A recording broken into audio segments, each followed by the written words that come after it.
सच हमारी कल्पना से भी ज्यादा खौफनाक होता है। जो दिखाई दे रहा है जरूरी नहीं कि वो सच होता है, और जो सच होता है जरूरी नहीं वो दिखाई भी दे। बहुत से लोगों को लगता है कि बहुत पिशाच शैतान ज्यादातर शमशान घाट पर ही होते हैं और वे उसी बात को सच मानते हैं। पर कभी अपने चारों ओर नजरें घुमाकर गौर से देखने की जहमत उठाना, समझ में नहीं आएगा कि कौन इंसान है और कौन शैतान। यहाँ हर तरफ ये आत्माएं हैं, कुछ अच्छी, कुछ बुरी, तो कुछ बेहद बुरी, डरावनी, हमारी कल्पना से भी ज्यादा खौफनाक। उसको देखना मतलब अपनी मौत को देखने के बराबर है।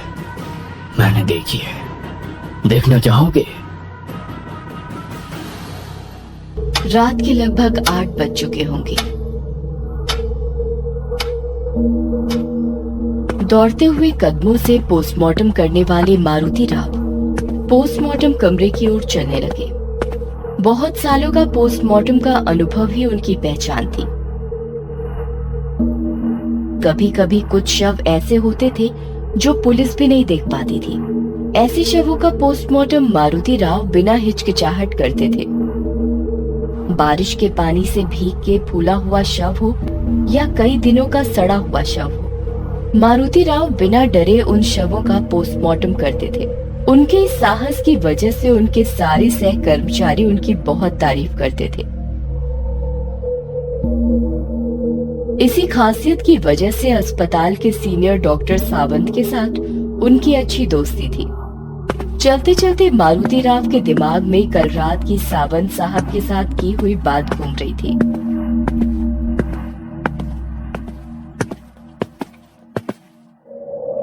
कल रात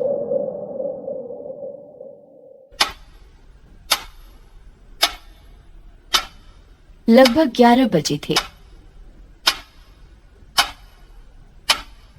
मारुति राव अपने सोफे पर बैठे हुए थे। अचानक फोन की घंटी बजी।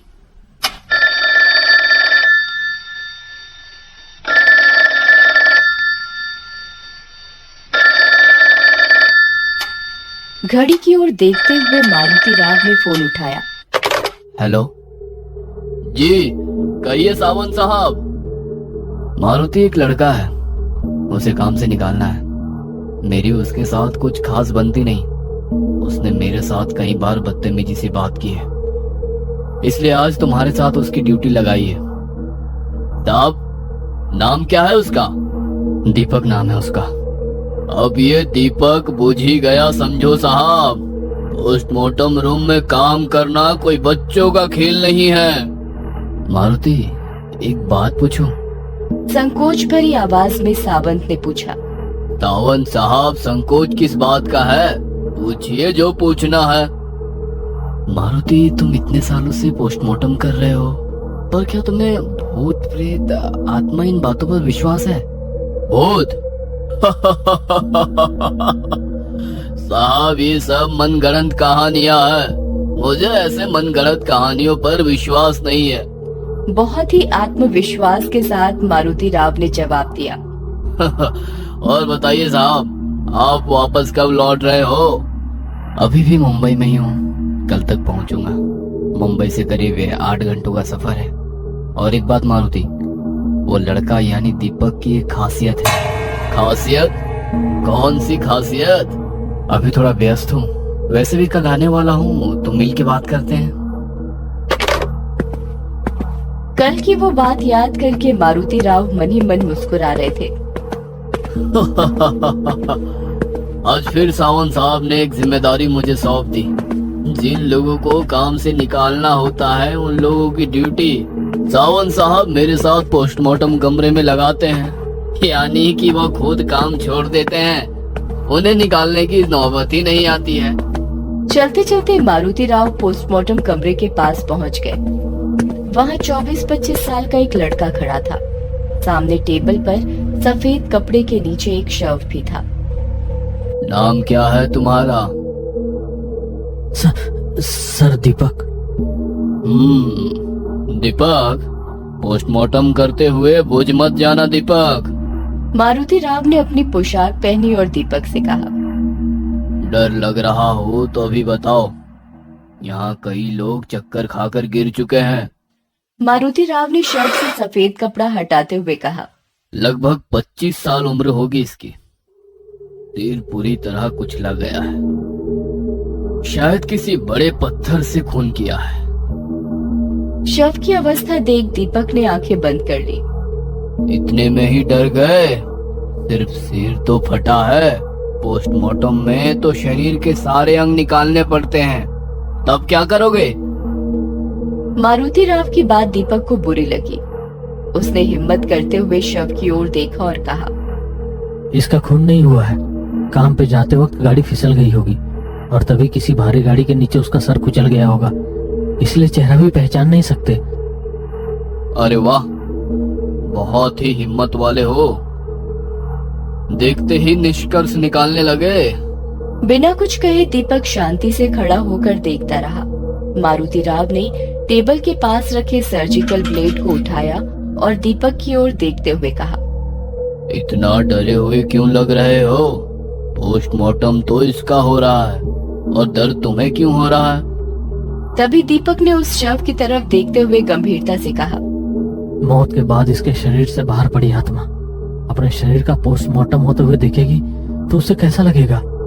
दीपक की ये बात सुनकर मारुति राव ने हंसते हुए कहा। आत्मा, भूत प्रेत आत्मा, ये सब मनगढ़ंत कहानियां हैं। मुझे इन सब बातों पर विश्वास नहीं है। दीपक चुपचाप खड़ा रहा और गंभीरता से बोला।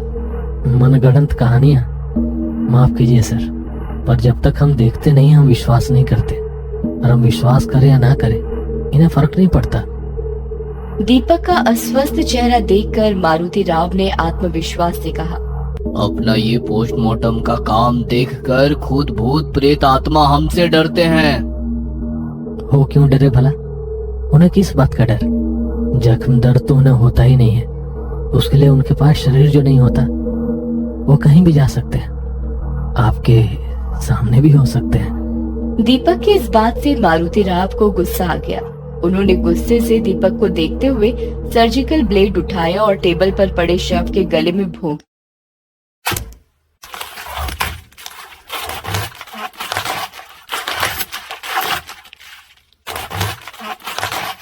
ये सब नजारा देखकर दीपक की आंखें फटी की फटी रह गईं। उसके चेहरे का रंग ही उड़ गया। दीपक के चेहरे का उड़ा रंग देखकर मारुति राव ने उस शव के शरीर के अंदर हाथ डाला और शरीर के कुछ अंग बाहर निकाले और कहा। इसके फेफड़े की हालत देखी, दारू सिगरेट का परिणाम है। अपनी तिरछी नजर से दीपक की जेब से ऊपर निकली सिगरेट के पैकेट को देखते हुए मारुति राव ने कहा। तुम्हारे फेफड़ों का भी यही हाल होगा, लगे हाथ उनकी भी जांच करे क्या? मुस्कुराते हुए उन्होंने कहा, पर दीपक बिना कुछ कहे चुपचाप खड़ा रहा। मारुति राव ने थोड़ा थोड़ा करते हुए पूरा शरीर चीर दिया। आवश्यक अंगों के सैंपल ले लिए। एक हथौड़े से उन्होंने खोपड़ी को अलग किया जैसे कि कोई ढक्कन खोला हो। दीपक भावना शून्य चेहरे से उस शव की ओर देखता रहा। उसके चेहरे को देखते हुए मारुति राव मन में कहने लगे, लड़का बहुत निडर है। चीर फाड़ किए हुए शव को वापस सिल दिया और कहा। दूसरी शव का पोस्टमार्टम भी मैं ही करूंगा, आज तुम बस देखने का काम करो। पोस्टमार्टम किए हुए शव को ढक दिया। वहीं उनकी नजर बाजू में सफेद कपड़े से ढके हुए दूसरे शव पर पड़ी। थोड़ी देर पहले ही वो शव वहां रखा था। शव के बाजू में पैड पर शव का नाम लिखा था। नाम पढ़कर मारुति राव की आंखें फटी की फटी रह गईं और दीपक की ओर डर भरी आंखों से देखने लगे। दीपक निडर जैसा खड़ा था। क्या सचमुच दीपक निडर था या वो निडर होने का नाटक कर रहा था? मारुति राव कुछ समझ नहीं पा रहे थे। मारुति राव ने टेबल पर रखे पैड को उठाया और उस पर लिखी जानकारी पढ़ ली और शव पर रखे सफेद कपड़े को हटाया और उनके हाथ से पैड फिसल कर नीचे गिर गया। इतनी देर आत्मविश्वास दिखाने वाले मारुति राव के चेहरे का रंग उड़ गया था। वो झट से टेबल से दूर हो गए। उनके चेहरे पर अजीब सा डर था। दीपक उनकी ये हालत देखते हुए उनके पास गया और कहा, डर गए? मारुति राव को खुद की आंखों पर विश्वास नहीं हो रहा था। डर से भरी हुई उनकी आंखें उस शव को देख रही थी। दीपक ने शांति से उनके कंधे पर हाथ रखा और कहा, भूत प्रेत आत्मा इन सब की एक अलग दुनिया होती है, पर आप जैसे कुछ लोग इस अदृश्य शक्ति को नकारते हैं। आपके नकारने से उनका अस्तित्व और ये सत्य नहीं बदलता। मारुति राव एकदम चुपचाप एक मानसिक सदमे में थे। कहीं ये सपना तो नहीं? नहीं, ये तो सच है। उनकी आंखें फटी की फटी थीं, जैसे उन्हें सांप सूंघ गया हो। अभी अभी पोस्टमार्टम किए हुए शव को वो पीछे मुड़कर देखने लगे। सब कुछ मारुति राव की कल्पना शक्ति के परे था। मारुति राव की ये हालत देखकर दीपक के चेहरे पर एक अजीब सी मुस्कान आ गई। उनके रंग उड़े हुए चेहरे को देखते हुए दीपक ने कहा, आपका चेहरा बता रहा है, ऐसा दृश्य आपने अपनी जिंदगी में पहली बार देखा है। तभी दरवाजा खोलते हुए सीनियर डॉक्टर सावंत और उनके सहकारी शिंदे अंदर आ गए और टेबल पर रखे शव को देखते हुए कहा, ये अचानक कैसे हुआ? रात को नींद में दिल का दौरा पड़ा। रात को जो सोए तो उठे ही नहीं। ऐसे अचानक मौत हुए इंसान की आत्मा ये बात स्वीकारती नहीं है कि शरीर अब खत्म हो गया है। वो आत्मा हर रोज की तरह सारे काम करती है। दीपक की इस बात ने दोनों का ध्यान खींच लिया। अरे हाँ शिंदे, ये दीपक है। इसने आज से ही ड्यूटी ज्वाइन की है। और हाँ, इसकी एक खासियत भी है, ये प्रेत आत्माओं के साथ बातें कर सकता है। तभी शिंदे ने हंसते हुए कहा, यानी अपने मारुति की आत्मा उसके शव के साथ काम करने आई होगी। इस लड़के को ही पूछ लो। वैसे तो मेरा भूत प्रेत आत्मा इन सब मनगढ़ंत कहानियों पर विश्वास नहीं। टेबल पर रखे दोनों शव का पोस्टमार्टम कर दो शिंदे। तभी दीपक ने टेबल पर रखे मारुति राव के शव का चेहरा ढक दिया और सावंत साहब के पीछे आधी खुली खिड़की की ओर देखते हुए कहा, मारुति राव इन मनगढ़ंत कहानियों पर कहाँ विश्वास करते थे। दीपक की ये बात सुनकर सावंत साहब सुन्न हो गए। उन्होंने उसी खुली खिड़की की ओर देखा जहां दीपक देख रहा था। तभी एक ठंडी हवा का झोंका खिड़की से अंदर आया। पोस्टमार्टम टेबल पर रखी एक लाश का पोस्टमार्टम करते करते दीपक ने कहा, सच हमेशा ही हमारी कल्पना से परे होता है। जो दिखाई दे रहा है जरूरी नहीं कि वह सच होता है, और जो सच होता है जरूरी नहीं कि वह दिखाई भी दे। पर ये बातें तब समझ में आती है जब मौत हमारा घमंड तोड़ देती है। उसी पोस्टमार्टम टेबल की दूसरी तरफ खड़े आदमी ने कहा, जैसे कि हवा की। टेबल पर रखी लाश के सर पर हथौड़े से मारते हुए दीपक ने लाश की खोपड़ी खोल दी और बोला, बिल्कुल सही, हवा हमें दिखाई नहीं देती, मगर इसका मतलब यह नहीं कि उसकी मौजूदगी नहीं है। और दूसरा है इंद्रधनुष, जिसे हम देख तो सकते हैं मगर ना कभी छू सकते हैं ना पा सकते हैं। कहते हुए दीपक ने टेबल पर रखी लाश का पूरा शरीर सर्जिकल ब्लेड से खोल दिया। तभी पीछे खड़े डॉक्टर शिंदे ने उससे कहा, अपनी अपनी राय होती है, क्योंकि मैं उसी चीज पर यकीन करता हूँ जिसे मैं अपनी आंखों से देख सकता हूँ या अपने कानों से सुन सकता हूँ। डॉक्टर शिंदे की तरफ देखते हुए दीपक चौंक कर बोला, अरे सर, आप कब आ गए? डॉक्टर शिंदे हैरानी से दीपक की ओर देखते हुए सोच में पड़ गए। अगर इसने मुझे देखा ही नहीं था तो ये बातें किसके साथ कर रहा था? हम दोनों के अलावा तो यहाँ कोई नहीं है। दीपक ने हल्के से मुस्कुराते हुए लाश का चेहरा कपड़े से कस के बांध दिया। लाश उसी की थी जिससे अभी दीपक बात कर रहा था, और टेबल की दूसरी तरफ देखते हुए बोला, तुम्हारी आत्मा को शांति मिले। डॉक्टर शिंदे हैरानी भरी नजरों से दीपक की ओर देखते हुए मन में बोले, सावंत साहब को बताना ही होगा। कुछ दिन बाद बारिश का मौसम होने के कारण दिन भर आसमान काले घने बरसाती बादलों से घिरा हुआ था।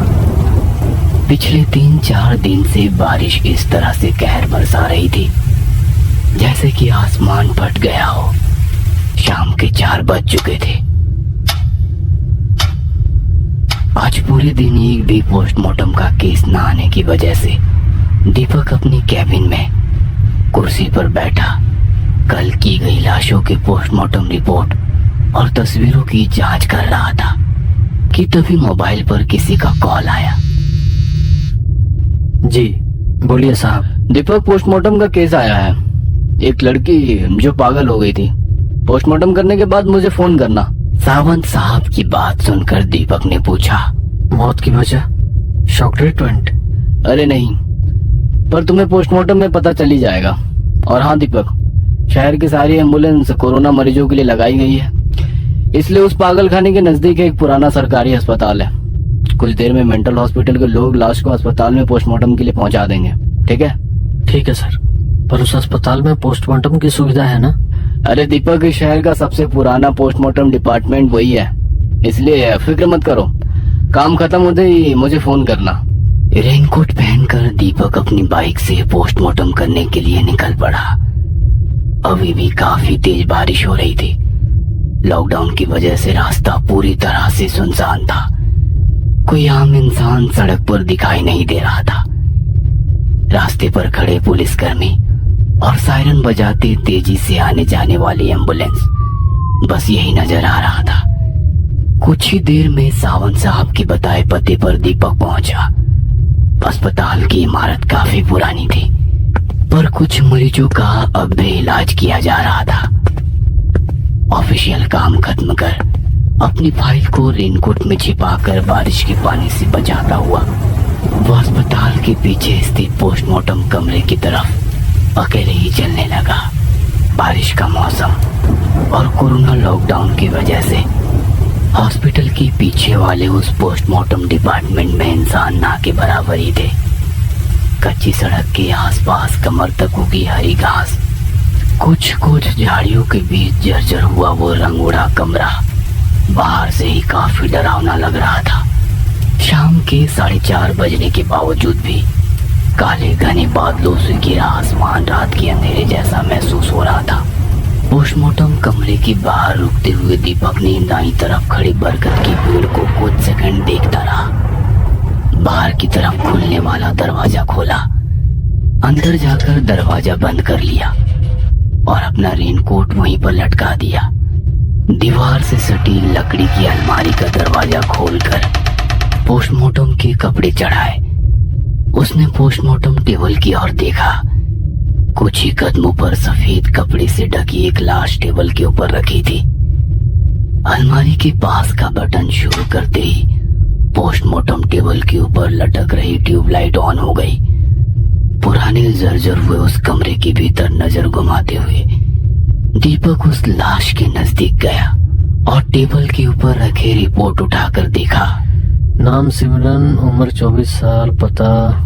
सारी जानकारी पढ़कर उसने लाश के चेहरे पर ढका हुआ सफेद कपड़ा हटाया। लाश एक युवा लड़की की थी। चेहरे पर अजीब सी थकान दिखाई दे रही थी। खुली आंखों के नीचे बने डार्क सर्कल से पता चल रहा था कि वो काफी परेशान थी। नींद ना आना या ऐसे ही किसी बात की वजह से उसने लाश के ऊपर से कपड़ा हटा दिया। लड़की के शरीर पर मेंटल हॉस्पिटल के मरीजों के कपड़े थे, शर्ट और पैंट। इतनी जवान और खूबसूरत लड़की पागल कैसे हो सकती है? कुछ तो वजह होगी। गौर से उसके चेहरे की तरफ देखने लगा, जैसे वो लाश से ही उसके पागल होने की वजह पूछ रहा हो। एक अजीब सा सन्नाटा पूरे कमरे के भीतर फैला हुआ था। दीपक को पता था कि उसकी आत्मा यहीं कहीं है। वो जानना चाहता था कि उसकी पागल होने की वजह क्या थी। तभी उस लड़की के बालों से ढके कान के पास कुछ हलचल हुई। कान के पास वाले काले बाल थोड़े हिलते हुए नजर आने लगे। दिल थाम कर दीपक गौर से उस जगह को देखने लगा। सन्नाटा, बहुत ही डरावना जानलेवा सन्नाटा चारों ओर फैला हुआ था।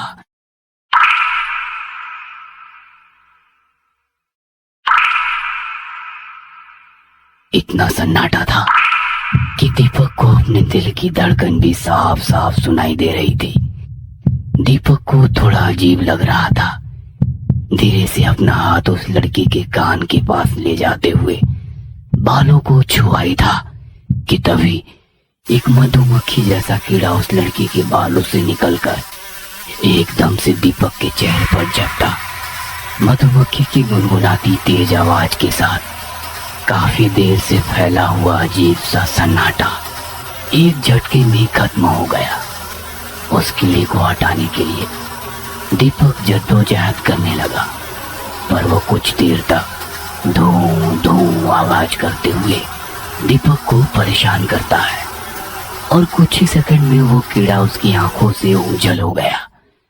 दोबारा एक गहरा सन्नाटा उस कमरे के भीतर कायम हो गया। दीपक हैरानी भरी नजरों से दोबारा पोस्टमार्टम टेबल पर रखी लाश की ओर देखा। कुछ तो अजीब है, कहते हुए उस लाश के बाल धीरे से कान के ऊपर से हटाए कि उसे कहीं से वही धो धो इस तरह की हल्की सी आवाज आने लगी। उसने पीछे मुड़कर देखा, नजर तो कुछ नहीं आ रहा था, पर धीरे धीरे तेज होती वो आवाज कानों में गूंजने लगी। इतनी तेज आवाज कि दोनों हाथों से अपने कान बंद करते हुए चारों ओर देखा, पर कुछ भी नहीं था और एकदम से आवाज आनी बंद हो गई। नजरें घुमाते हुए धीरे से उसने अपने कानों पर से हाथ हटाए। सन्नाटा, एक जानलेवा सन्नाटा पूरे कमरे के भीतर फैला हुआ था। दीपक अपने डर पर काबू रखते हुए दोबारा टेबल पर रखी लाश के नजदीक गया। लग रहा था वो लड़की अभी भी जीवित है और अभी उठकर बात करने लगेगी। तभी उसकी नजर शव के नाक पर गई। उसके नाक से वही कीड़ा रेंगते हुए बाहर निकलने की कोशिश कर रहा। दीपक ने पोस्टमार्टम के लिए रखा चिमटा उठाया, धीरे से कीड़े को पकड़ते बाहर निकाल कर देखा, जैसे मधुमक्खी की तरह कोई जीव लग रहा था। और तभी एक और कीड़ा उसके नाक से बाहर रेंगता हुआ निकलने की कोशिश करने लगा। गहरे सन्नाटे में उस कीड़े की धूं धूं ऐसी हल्की आवाज उसकी कानों में लगातार गूंजने लगी। हैरान होकर दीपक ने अपने एक हाथ से उस लड़की का मुंह खोला और बड़ी तेजी से उसके मुंह से मधुमक्खी की तरह दिखने वाले हजारों किलो का एक बड़ा सा जत्था बाहर निकलकर कमरे में फैलने लगा। धूं धूं धूं इस तरह की आवाज करते हुए वे कीड़े दीपक के इर्द गिर्द मंडराने लगे। उस घिनौनी डरावनी आवाज से दीपक का सिर मानो फट रहा था। दोनों हाथों से अपने सर के ऊपर मंडराने वाली मक्खियों को हटाते हुए दीपक ने पोस्टमार्टम कमरे का दरवाजा खोला और सन्न रह गया, क्योंकि वहां पर एक भी कीड़ा या मधुमक्खी नहीं थी। सब कुछ बिल्कुल शांत था। अब उस शव के पास जाने में भी उसे डर लग रहा था। पोस्टमार्टम टेबल पर रखी उस लाश की तरफ चलते हुए दीपक धीमी आवाज में बोला, कौन हो तुम और चाहती क्या हो? दीपक अब समझ चुका था कि यह किसी शैतानी आत्मा का काम है और वो इसी कमरे में कहीं पर मौजूद है। अपनी आंख बंद करके वह थोड़ी देर शांत खड़ा रहा और मनी मन बोलने लगा, मैं जानता हूँ तुम यहीं कहीं पर हो, पर ये नहीं जानता कि तुम चाहती क्या हो, और मैं ये जान कर ही रहूंगा। दीपक दिल थाम कर हर बारीक से बारीक आवाज को सुनने की कोशिश करने लगा। उसके बदन को छूकर जाने वाली हवा की झोंके को महसूस करने की कोशिश करने लगा।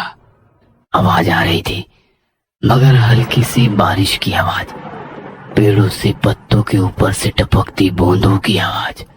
बाकी बिल्कुल सन्नाटा पसरा था। तभी दीपक के कानों पर एक अजीब सी आवाज पड़ी। वो आवाज कमरे के भीतर फैले उस खौफनाक सन्नाटे में बहुत ही डरावनी लग रही थी। जिस तरह से कोई पेड़ की सूखी लकड़ियां अपने हाथ से तोड़ रहा हो, वैसी आवाज, साथ ही दर्द से कराहने वाली लड़की की आवाज। दीपक ने झट से अपनी आंखें खोली। उसने नीचे पोस्टमार्टम टेबल पर देखा। वो सन्न रह गया, क्योंकि अब लड़की की लाश पोस्टमार्टम टेबल पर नहीं थी। ये क्या हो रहा है? गहरे सन्नाटे में डरा सहमा दीपक एक एक कदम आगे बढ़ने लगा। उसकी नजरें कमरे में चारों ओर उस लाश को ढूंढ रही थी। लाइट बंद चालू होने के कारण कभी उजाला तो कभी 2 सेकंड अंधेरा उस कमरे में फैल रहा था। वह धीरे धीरे आगे बढ़ने लगा। तभी पोस्टमार्टम टेबल की दूसरी तरफ जमीन पर उस लड़की का सिर का हिस्सा दिखाई दिया। हिम्मत जुटाकर धीरे धीरे दीपक आगे कदम बढ़ाने लगा, पर उसके चेहरे पर डर साफ झलक रहा था और जमीन पर पड़े उस लड़की का पूरा शरीर दिखाई दिया। उसके हाथ पैर किसी ने पूरी तरह से मरोड़ दिए थे। शरीर का हिस्सा बाईं तरफ और गर्दन दाईं तरफ पूरी तरीके से घूमी हुई थी। वो डरावना दृश्य देखकर दीपक सिर से पांव तक सिहर गया। ये कोई साधारण आत्मा नहीं है। शायद ये लड़की पागल है, बल्कि किसी शैतान के कब्जे में थी। मरने के बाद लड़की की आत्मा शरीर से मुक्त हो गई, पर उस शैतान ने अभी भी इसके शरीर को जकड़ रखा है। दीपक ने हिम्मत करके उस लड़की के शरीर को अपने दोनों हाथों से उठाया और दोबारा से उस टेबल पर रख दिया। पोस्टमार्टम टेबल के ऊपर लगातार बंद शुरू होने वाली ट्यूब पर जोर से दे हाथ मारा और ट्यूब चालू हो गई। सर्जिकल ब्लेड उठाते हुए दीपक ने उस लड़की के चेहरे की तरफ देखते हुए कहा, मुझे पता है तुमने इस लड़की के शरीर पर अपना कब्जा कर रखा है और तुम्हारा पोस्टमार्टम हो जाए ये तुम बिल्कुल नहीं चाहते, क्योंकि तुम्हें फिर एक नई लड़की का शरीर ढूंढना होगा। पर मैं इस शरीर के साथ तुम्हारी आत्मा को भी मुक्त कर दूंगा। उसके चेहरे की तरफ देखते हुए सर्जिकल ब्लेड को 2-3 बार गोल घुमाया।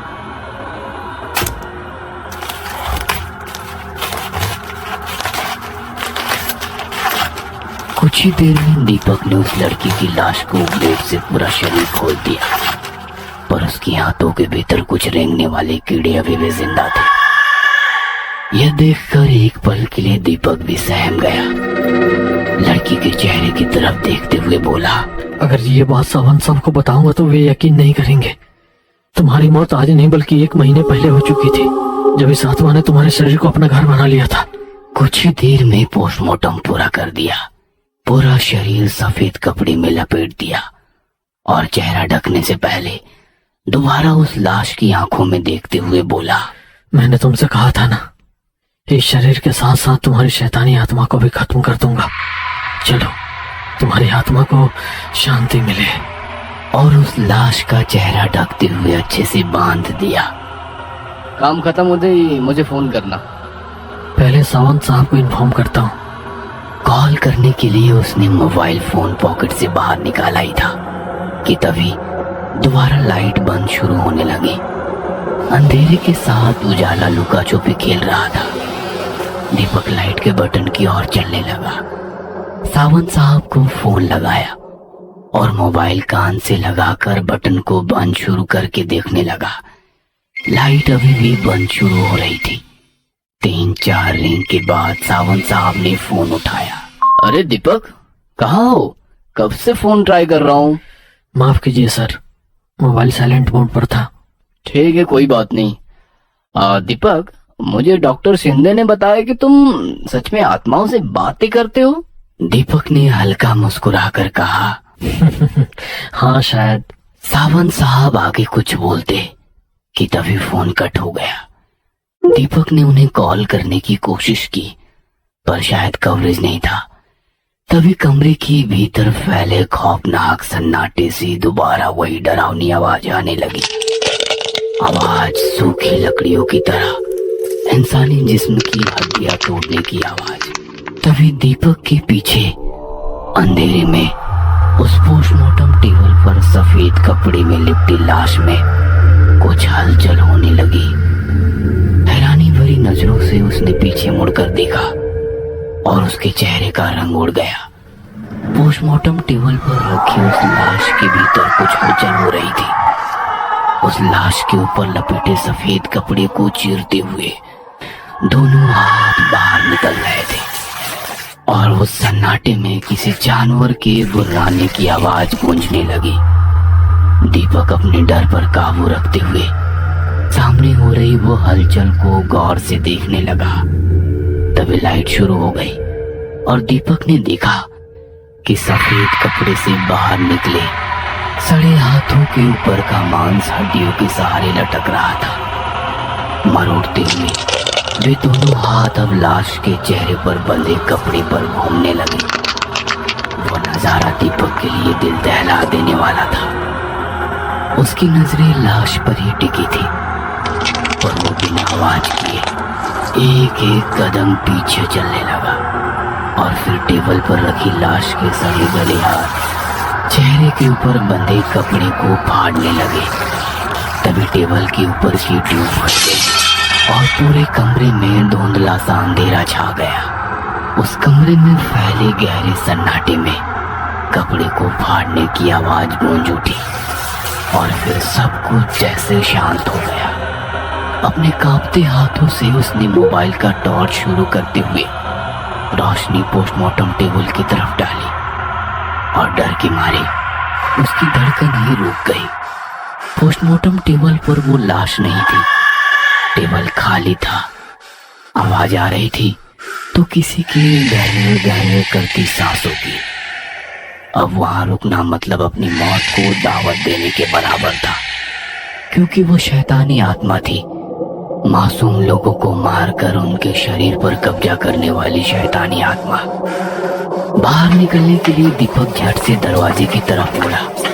वो दरवाजा खोलने ही वाला था कि पोस्टमार्टम कमरे के बाहर खड़े बरगद के पेड़ की बड़ी सी टहनी टूटकर दरवाजे के सामने ही गिर गई। उसका बाहर जाने का रास्ता ही बंद हो गया। अब वो चाहकर भी दरवाजा नहीं खोल सकता था। उसने मोबाइल से सावंत साहब को फोन किया, पर अंधेरे में किसी ने उसका फोन झट से खींचते हुए दीवार पर दे मारा। दीपक अब पूरी तरह से बेबस था। रात होने लगी। दीपक जोर जोर से दरवाजा पीटने लगा, पर अस्पताल के काफी पीछे बने उस पोस्टमार्टम कमरे के आसपास कोई नहीं था। तभी उसे पीछे से एक अजीब सी घसीटने की आवाज आने लगी, पर अंधेरा होने के कारण कुछ साफ नजर नहीं आ रहा था। पर उसे पता था कि वो शैतानी आत्मा यहीं कहीं मौजूद है। डरी सहमी आवाज में उसने कहा, आखिर तुम चाहते क्या हो? दीपक चारों ओर फैले अंधेरे में अपनी डरी सहमी नजरें घुमाते हुए देखने लगा। तभी एक खौफनाक हंसी उसके कानों में गूंजती हुई सुनाई देने लगी और साथ डरावनी आवाज से उसका दिल दहल गया। हजारों मधुमक्खियों का छाता उसके ऊपर झपट पड़ा और उस अंधेरे में धू धू इस तरह की आवाज गूंजती रही। अगले दिन आंखें खोली तो वह हॉस्पिटल के बेड पर था। ईसीजी मशीन की बीप सुनाई दे रही थी। बाकी सब कुछ शांत था, ना कोई डरावनी आवाज, ना किसी की आहट। पास ही एक नर्स उसके ग्लूकोज की बोतल देखकर चली गई। दीपक, अब कैसा लग रहा है? सावंत साहब उसके बेड के पास बैठे थे। दीपक का हाथ पकड़कर वे रोते हुए बोले, दीपक, मुझे डॉक्टर सिंधे ने बताया कि तुम सच में आत्माओं से बातें करते हो। उसे पूरा यकीन था।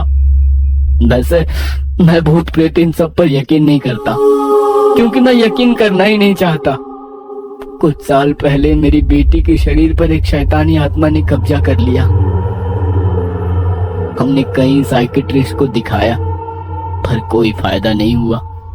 उसका पागलपन हद से ज्यादा बढ़ने लगा। रात भर जागती रही। अगर नींद आती तो जोर जोर से चीखती हुई उठती। घर में रेंगने वाले कॉकरोच, जमीन पर पेड़ों पर रेंगने वाले कीड़े मकोड़े मक्खियों को वो बेझिझक खा जाती। फिर उसे पागल खाने में दाखिल करना पड़ा। वहाँ एक दूसरी पागल महिला उस पर हमला कर उसके हाथ का मांस नोच लिया था, पर 1 महीने बाद उसकी मौत हो गई। लेकिन जब पोस्टमार्टम रिपोर्ट आई तो पता चला कि उसकी मौत 1 महीने पहले ही हो गई थी। जिस कमरे में तुम थे ना, वहीं उसका पोस्टमार्टम हुआ था। वहाँ काम करने वाले लोग कहते हैं कि सिमरन के पोस्टमार्टम के बाद उस जगह अजीब सी घटनाएं होने लगी। तब से वो डिपार्टमेंट बंद कर दिया गया। मुझे माफ करना, क्योंकि मैंने तुमसे झूठ बोलकर वहां भेजा था, क्योंकि तुम आत्माओं से बात करते हो। मैं सिर्फ इतना जानना चाहता हूँ कि सालों पहले मर चुकी मेरी बेटी की आत्मा क्या मुक्त हो गई है? क्या वो शैतानी आत्मा अब भी वहीं पर है? दीपक ने उनके किसी भी सवाल का जवाब नहीं दिया। शायद वो गुस्से में था। हताश होकर सावंत साहब चले गए और दीपक अकेला कमरे में बेड पर लेटे हुए छत पर घूमने वाले पंखे की तरफ देखने लगा। बिल्कुल शांत शांत लग रहा था। अपनी आंखें बंद करके वो शांत पड़ा रहा, पर तभी दोबारा मधुमक्खी की हल्की आवाज उसके कानों में गूंजने लगी। डर के मारे उसने झट से आंखें खोली। सच में एक मधुमक्खी उसके चेहरे के सामने मंडराते हुए हाथ पर बैठ गई। कुछ सेकंड दीपक की डरी सहमी नजरें उसी पर टिकी हुई थी। अगले ही पल झट से उसे पकड़कर उसे गौर से देखा और धीरे से अपने मुंह में डाल दिया।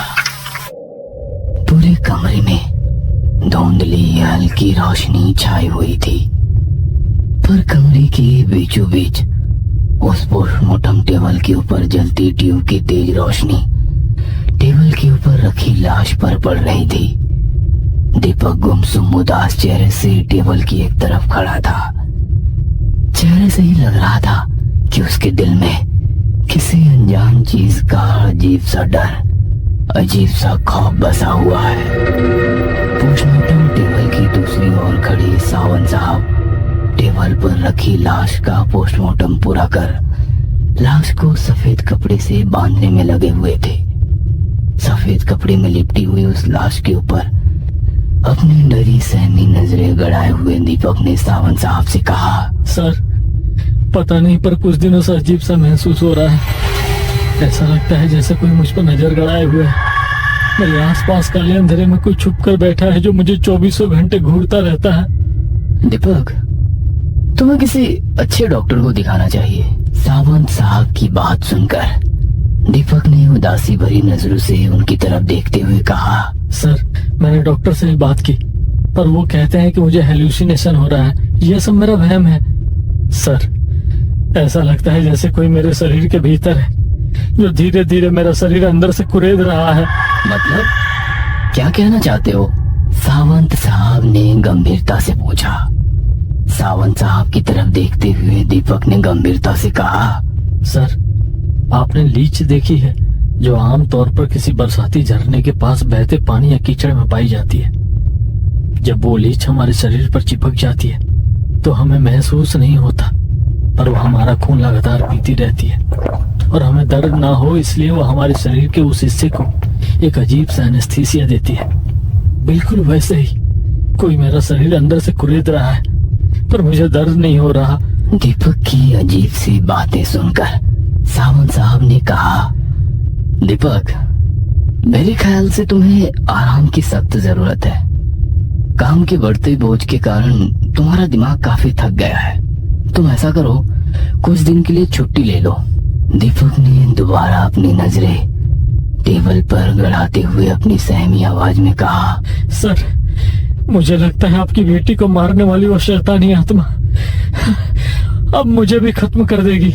कहते हुए दीपक ने सावंत साहब की तरफ देखा और पलक झपकते ही एक बड़ी काली आकृति दीपक के ऊपर झपट पड़ी। दीपक ने सर्जिकल ब्लेड से डरावनी आकृति पर वार किया और अगले ही पल जोर से चिल्लाते हुए नींद से जाग गया। वो अपने कमरे के बेड पर था। रात के सन्नाटे में पसीने से लथपथ दीपक को अपने दिल की तेज धड़कनें साफ साफ सुनाई दे रही थी।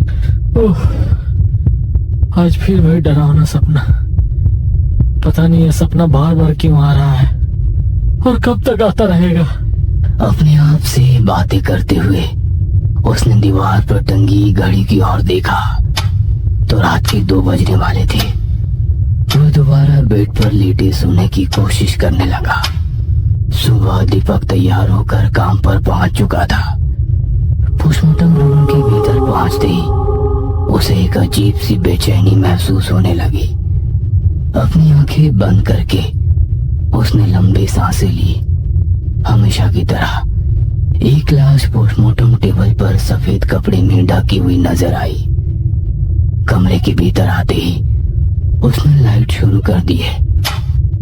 बाहर जोरों की बारिश हो रही थी। उस कमरे के भीतर फैले खौफनाक सन्नाटे को चीरती बरसात बूंदों की तेज आवाज उसके दिल में खौफ पैदा कर रहा था। अब दीपक को पोस्टमार्टम के काम से डर लग रहा था, पर घर चलाने के लिए नौकरी तो करनी ही पड़ेगी। पोस्टमार्टम का ड्रेस चढ़ाकर वह टेबल पर रखी लाश के नजदीक आया। लाश के ऊपर ढका हुआ सफेद कपड़ा हटाने के लिए हाथ आगे बढ़ाने लगा, पर उसके हाथ डर के कारण कांप रहे थे। अपने डर के ऊपर काबू रखते हुए दीपक ने लाश के ऊपर ढका हुआ सफेद कपड़ा हटाए और सन्न रह गया। लाश पूरी तरह से सड़कर काली पड़ गई थी। लाश के शरीर से मांस खाने वाले सफेद कीड़े रेंगते हुए टेबल के ऊपर फैल रहे थे। अपने चेहरे के ऊपर मास्क लगाते हुए सर्जिकल ब्लेड उठाया ही था कि तभी पीछे फैले काले अंधेरे से उसे एक अजीब सी आवाज आने लगी, जैसे कोई मर्द और औरत आपस में हल्की धीमी आवाज में कुछ बातें कर रहे हो। उस कमरे में वो अकेला था, फिर भी यह खुशबूसाहट, एक अजीब सा डर उसकी नसों में जहर की तरह दौड़ने लगा। पीछे सचमुच कोई है या ये मेरा वहम है? खुद से ही बातें करते हुए वो अपनी सांस रोककर उस आवाज को सुनने की कोशिश करने लगा। कुछ साफ सुनाई तो नहीं दे रहा था, पर आवाज लगातार आ रही थी। उसे पीछे देखने की हिम्मत ही नहीं हो रही थी, पर उसके कान उस अजीब सी आवाज पर ही टिके हुए थे।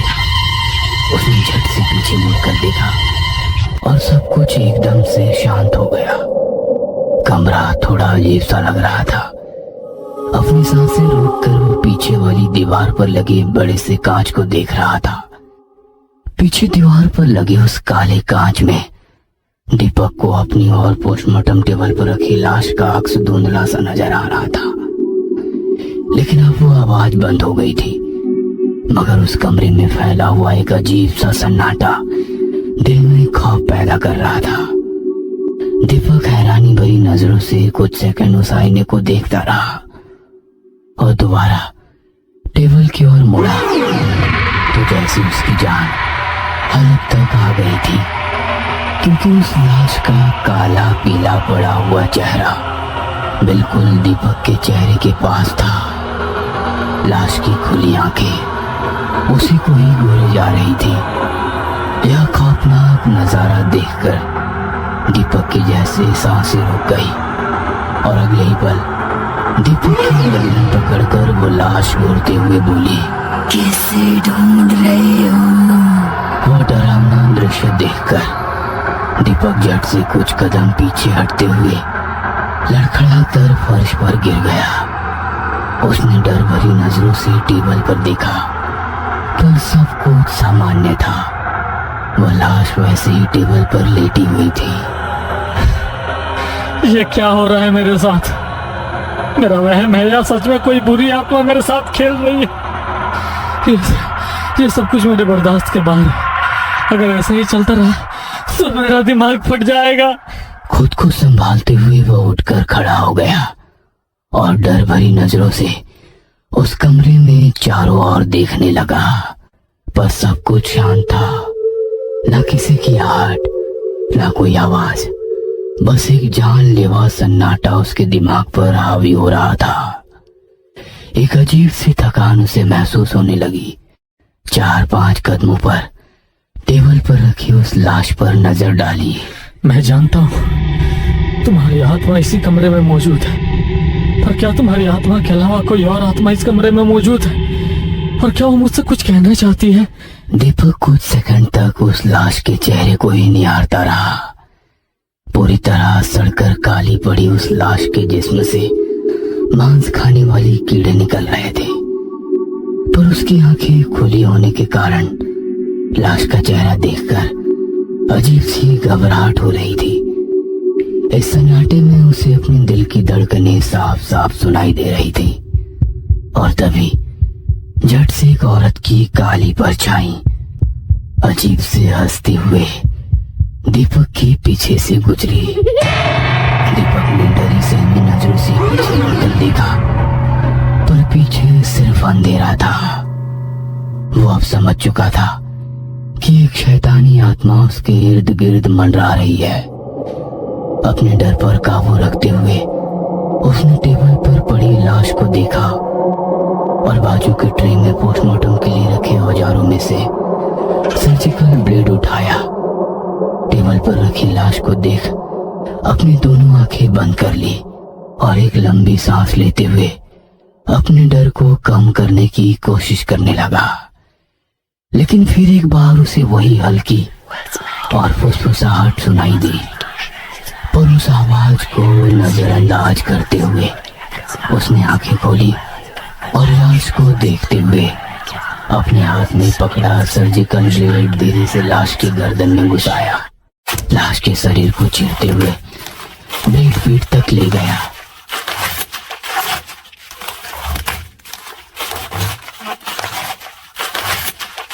वह लाश का सीना खोलता, तभी सड़न की वजह से सीने में जमी गैस के साथ बदबूदार काले पानी की पिचकारी उसके चेहरे पर पड़ी। क्या मुसीबत है? उस घिनौनी गंध की वजह से वह टेबल से दूर हट गया। चेहरे पर उड़े उस पानी की बदबू से जैसे उसे उल्टी आने लगी। दीपक को भी पता था कि पोस्टमार्टम करते वक्त ऐसी घटना आम होती है, पर लाश के शरीर से निकलने वाला ऐसा पानी जानलेवा भी हो सकता है। इसलिए बिना वक्त गवाए दीपक उसी कमरे के एक कोने में बने वॉश बेसिन के पास गया। आईने में अपना चेहरा देखा तो एक तरफ काला गंदा चिपचिपा पानी चेहरे पर लगा था। नल शुरू करते हुए पानी से चेहरा साफ करने लगा।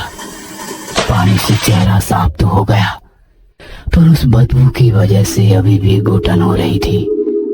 पल भर अपना अकेला चेहरा आईने में देखते हुए हाथ पर साबुन लगाकर चेहरे के उस हिस्से पर मलने लगा जहां पर चिपचिपा पानी लगा था। धीरे धीरे उसने पूरे चेहरे पर साबुन लगाया। चेहरे पर लगा साबुन साफ करने के लिए उसने नल शुरू किया, पर नल में पानी नहीं आ रहा था। उसने 2-3 बार नल बंद शुरू किया, पर पानी नहीं था। और तभी धप से जमीन पर कुछ गिरने की आवाज आई। उस आवाज से दीपक एकदम से चौंक गया। धीरे से अपनी आंखें खोलते हुए उसने पोस्टमार्टम टेबल की ओर देखा और सन्न रह गया, क्योंकि वह लाश पोस्टमार्टम टेबल पर नहीं थी। दीपक के पैरों के नीचे से जमीन सरक गई कि तभी पोस्टमार्टम टेबल पर लगी लाइट चर्र चर्र आवाज करते हुए बंद चालू होने लगी।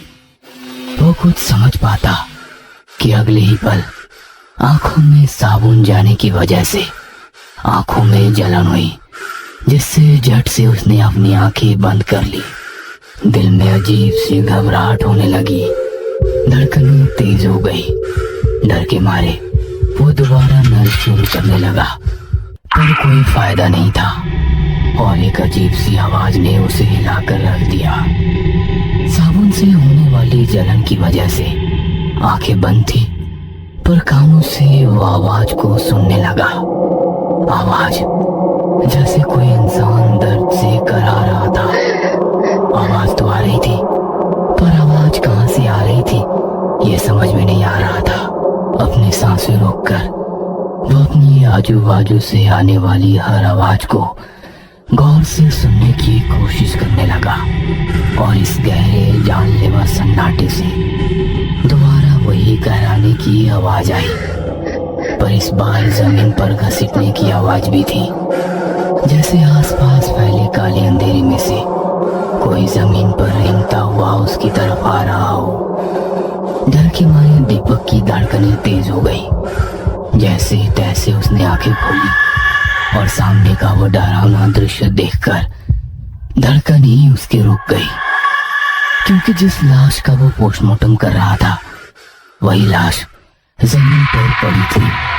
और दीपक को देखते हुए धीरे धीरे रेंगते दीपक की ओर आ रही थी। लाइट बंद चालू होने के कारण वो दृश्य और भी ज्यादा डरावना लग रहा था। पर तभी सामने से जलन की वजह से उसे अपनी आंखें बंद करनी पड़ी। डर के कारण उसने 2-3 बार पानी के नल पर गुस्से से हाथ मारा, पर पानी नहीं आ रहा था। उसने शर्ट के कॉलर से अपना चेहरा साफ किया और खौफ भरी नजरों से दाईं तरफ देखा, पर वहां कोई नहीं था। दोबारा उस कमरे में गहरा सन्नाटा छाया हुआ था। आवाज थी तो केवल डर के कारण दीपक की तेज चलने वाली सांसों की, जैसे किसी अस्थमा के मरीज की तरह आप रहा था। वो अपने आप को संभालते हुए उस कमरे में अपनी नजरें घुमाते हुए पोस्टमार्टम टेबल की तरफ बढ़ने लगा। लाश टेबल से गायब थी। टेबल के ऊपर बंद चालू होने वाली बल्ब पर हाथ मारते ही लाइट फिर से चालू हो गई। कुछ सेकंड वो वैसे ही शांति से टेबल के पास खड़ा कमरे में नजरें घुमाते हुए उस लाश को ढूंढने की कोशिश करने लगा। और तभी उस लाश ने झटके से पीछे से आकर उसकी गर्दन जकड़ ली और लाइट दोबारा बंद चालू होने लगी। अपने आप को छुड़ाने के लिए उसने लाश के हाथ पर पूरी ताकत से अपने दांत गड़ाए, पर उस लाश ने उसे पोस्टमार्टम टेबल पर लिटा दिया। काले अंधेरे में जैसे उसका पूरा शरीर जकड़ लिया गया और बिजली की चर्र आवाज के साथ दीपक की दर्द भरी चीखें लगातार उस कमरे में गूंजती रही।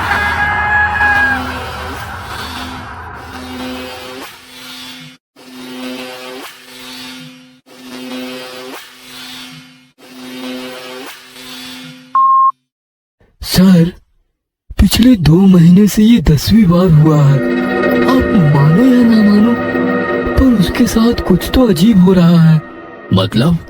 दीपक को जिस कमरे में रखा गया है, क्या आप जानते हैं इससे पहले उस कमरे में कौन एडमिट था?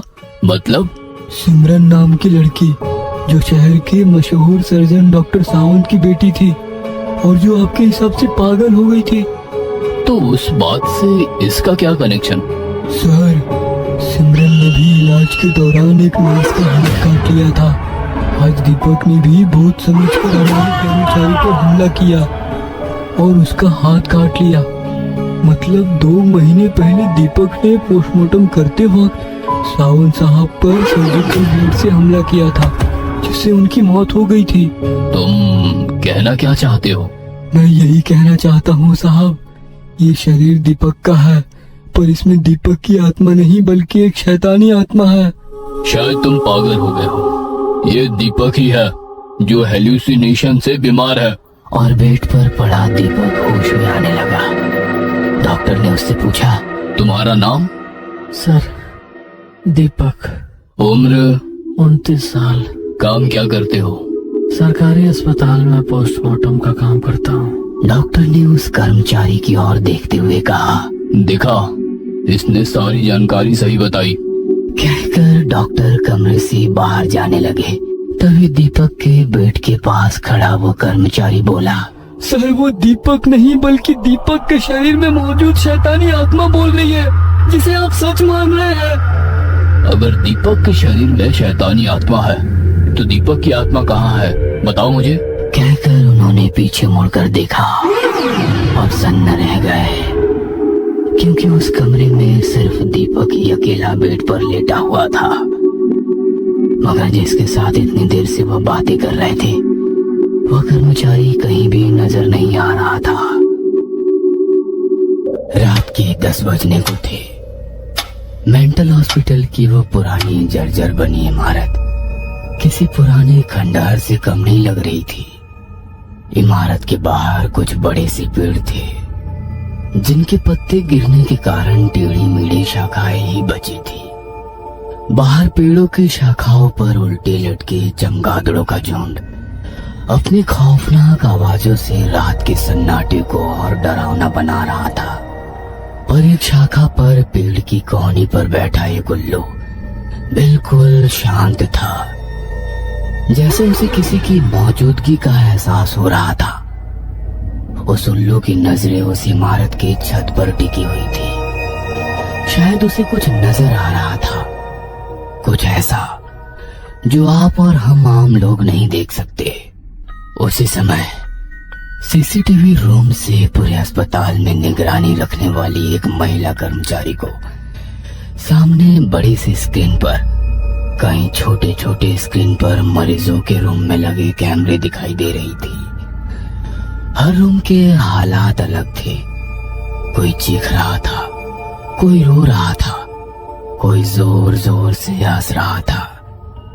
सीसीटीवी में उनकी आवाजें ना सही, पर हरकतों से समझ आ रहा था। निगरानी करते हुए अचानक से उस महिला की नजर एक कमरे के अंदर दिखने वाले हालत पर थम गई। एक कमरे में सीसीटीवी फुटेज पर उसकी नजर थम गई। छत पर एक कोने में लगे सीसीटीवी कैमरे में अजीब सा मंजर नजर आ रहा था। बेड पर एक लड़का पट्टियों से बंधा हुआ था और तभी उसके बेड के दूसरे कोने में एक धुंधली सी काली परछाई उभरती नजर आने लगी। वह महिला गौर से उस परछाई को निहारने लगी कि तभी बेड के ऊपर लेटे उस लड़के के शरीर में हरकत होने लगी, जैसे उसे अपने कमरे में उस काली शक्ति की मौजूदगी का एहसास हुआ था। उसने अपनी गर्दन पर परछाई की तरफ घुमाई और अपने आप को छुड़ाने की जद्दोजहद करने लगा। यह सब कुछ टीवी पर देख महिला का डर के कारण जोर से धड़कने लगा। हेलो सिक्योरिटी, रूम नंबर 24 को चेक करो। शायद कुछ परेशानी लग रही है। Okay madam. फोन रखकर टीवी स्क्रीन पर देखा तो उस लड़की ने बाहर से बंदी पट्टियों को तोड़ दी और दरवाजे भागा। सीसीटीवी में आवाज नहीं, पर उसके हरकत लग रहा था कि कमरे से बाहर निकलने के लिए सीसीटीवी कैमरे की तरफ जोर से चीखते हुए दरवाजा लगने लगा, जैसे वो बचाने की कोशिश कर रहा था। 5 सेकंड से महिला उसी तरह डर भरी लड़के की हरकतें देखती रही और डर के कारण माथे पर पसीना आने लगा। और तभी टेबल पर रखी रिंग हुई, जिससे उसकी दिल की धड़कन रुक गई। हेलो मैडम, मैं रूम नंबर के बाहर खड़ा हूँ, पर अंदर दरवाजा बंद है। मैं दरवाजे खोलने की कोशिश कर रहा हूँ। दरवाजे पर लगी छोटी सी खिड़की से देखो क्या नजर आ रहा है। महिला का इंतजार करते हुए स्क्रीन पर देखा और रह गई। 4 से 4 सेकंड में सिक्योरिटी गार्ड अंदर पहुंच जाता है और हाथ ये वॉकी-टॉकी से बात करने लगता है। मैडम, लगता है वो ठीक है, उसे बेड पर रखो, उसे बांध दो। तभी सीसीटीवी की स्क्रीन चलते करने लगी। ये क्या मुसीबत है? कहते महिला तरीके की कुछ बटन दबाए। कुछ सेकंड से स्क्रीन ठीक हो गई और दूसरे से कोई लड़का झट से खड़ा हो गया। यह देखकर महिला कर्मचारी के आंटे खड़े हो गए। सिक्योरिटी गार्ड के पकड़ कर जमीन पर मार डाला। जमीन पर बड़े सिक्योरिटी गार्ड के शरीर का निकलने वाला मुंह सफेद बहने लगा। सीसीटीवी पर भयानक मंजर ने उस महिला अंदर से हिला दिया। वो डर के मारे कांपने लगी थी। सीसीटीवी की तरफ पीठ करके वो पागल लड़का अभी भी सिक्योरिटी गार्ड की लाश के पास खड़ा था। गार्ड की लाश पर पैर रखकर वो सामने वाले कोने में जाकर खड़ा हो गया। महिला कर्मचारी की डरी सहमी नजरें उसी पर टिकी हुई थी और फिर वो झट से अपनी गर्दन 180 डिग्री पीछे सीसीटीवी कैमरे की ओर घुमाता है। यह देखकर महिला कर्मचारी सहम जाती है और फोन का रिसीवर उठाकर कॉल लगाती है। उसकी आंखें सीसीटीवी स्क्रीन पर ही थी। सिक्योरिटी गार्ड पर हमला करके वो युवक सीसीटीवी कैमरे की तरफ देखते हुए वहीं जमीन पर गिर गया और उसके जिस्म से एक धुंधली काली परछाई निकलकर खुले दरवाजे से बाहर निकलते हुए उसने साफ साफ देखा, जिससे वो डरी सहमी महिला कर्मचारी अब अपनी खौफ भरी नजरों से हर एक सीसीटीवी फुटेज गौर से देखने लगी। फोन की लाइन बिजी होने के कारण उसने दोबारा फोन लगाया और उस सीसीटीवी कंट्रोल रूम के बाहर खाली वार्ड में लगी लाइट एकदम से बंद चालू होने लगी। साथ ही रूम के अंदर की लाइट भी बंद चालू होने लगी। सामने वाली स्क्रीन एकदम से बंद हो गई, पर अगले ही पल उस बड़ी सी स्क्रीन पर एक ही विंडो ओपन हो गई। वह फुटेज थी कंट्रोल रूम के बाहर लगे सीसीटीवी कैमरे की। लाइट बंद चालू होने की वजह से फुटेज धुंधली से नजर आ रही थी। तभी वार्ड के दूसरे सिरे के कोने में कुछ अजीब हलचल होती दिखाई देने लगी। हेलो पुलिस स्टेशन, मैं कांस्टेबल माने। हेलो हेलो, मैं सरकारी मेंटल अस्पताल से बोल रही हूँ। फोन पर बोलते बोलते उस महिला कर्मचारी का ध्यान एकदम से सीसीटीवी फुटेज की ओर गया और वह सन्न रह गई, क्योंकि वार्ड में फैली धांधली रोशनी के बीच एक धुंधली परछाई धीरे धीरे आगे बढ़ती नजर आ रही थी। फोन की दूसरी तरफ से कांस्टेबल लगातार हेलो हेलो बोल रहा था, मगर वो महिला कर्मचारी इतनी डरी थी कि उसके मुंह से शब्द नहीं निकल रहे थे। अब वो काली परछाई उसी सीसीटीवी कंट्रोल रूम के बाहर कैमरे को देखते हुए दरवाजे के पास खड़ी हो गई। महिला कर्मचारी सीसीटीवी फुटेज देखते हुए दरवाजे की ओर देखने लगी। चारों ओर फैले गहरे सन्नाटे की वजह से उसके दिल की तेज धड़कनें उसे खुद को साफ साफ सुनाई दे रही थी। अगले ही पल जोर से दरवाजा खुला और उस महिला कर्मचारी की दर्दनाक चीख से अस्पताल की कंट्रोल रूम गूंज उठी। अगले दिन आसमान बरसाती बादलों से घिरा हुआ था। लगातार हो रही बारिश की वजह से सड़क पर काफी पानी जमा हो गया था। एक खूबसूरत डॉक्टर राधिका अपने स्कूटर से उतरी और अस्पताल के भीतर चलने लगी। डॉक्टर राधिका शहर की मशहूर साइकोलॉजिस्ट थी। मेंटल हॉस्पिटल के वार्ड में चलते चलते हर एक चीज की अच्छे से निगरानी कर रही थी। कुछ ही देर में वह एक रूम के पास पहुंच गई, जिसके बाहर दो पुलिस वाले खड़े थे। उसने अपना आईडी कार्ड दिखाया और रूम के अंदर चली गई, जहां दो कर्मचारी तस्वीरें खींचकर जांच कर रहे थे। नीचे सफेद फर्श पर खून ही खून फैला हुआ था, जो अब सूख चुका था। डॉक्टर राधिका ने दरवाजे के बाहर खड़े हवलदार से पूछा, खूनी भाग गया या उसे पकड़ लिया? भागता कैसे हमारे होते हुए? पुलिस कांस्टेबल का आत्मविश्वास देखकर राधिका ने पूछा। अरे वाह, मतलब आपने पकड़ लिया? तभी रूम के अंदर जांच करने वाले एक कर्मचारी ने बताया, कत्ल करने के बाद खूनी बेहोश हो चुका था, इसलिए पकड़ा गया, वरना इतनी खौफनाक हत्या देखने के बाद किसी की हिम्मत नहीं थी उसके नजदीक भी जाने की। उसकी बात सुनकर राधिका ने पूछा, अब वो खूनी कहाँ है? मेंटल हॉस्पिटल के कमरे में, वो भी पुलिस की निगरानी में। और वो महिला कर्मचारी जो सीसीटीवी से निगरानी करती थी? वो तो मर चुकी है। मर चुकी है? पर कैसे? शायद हार्ट अटैक। शायद? क्या मुझे उस महिला की पोस्टमार्टम रिपोर्ट मिल सकती है?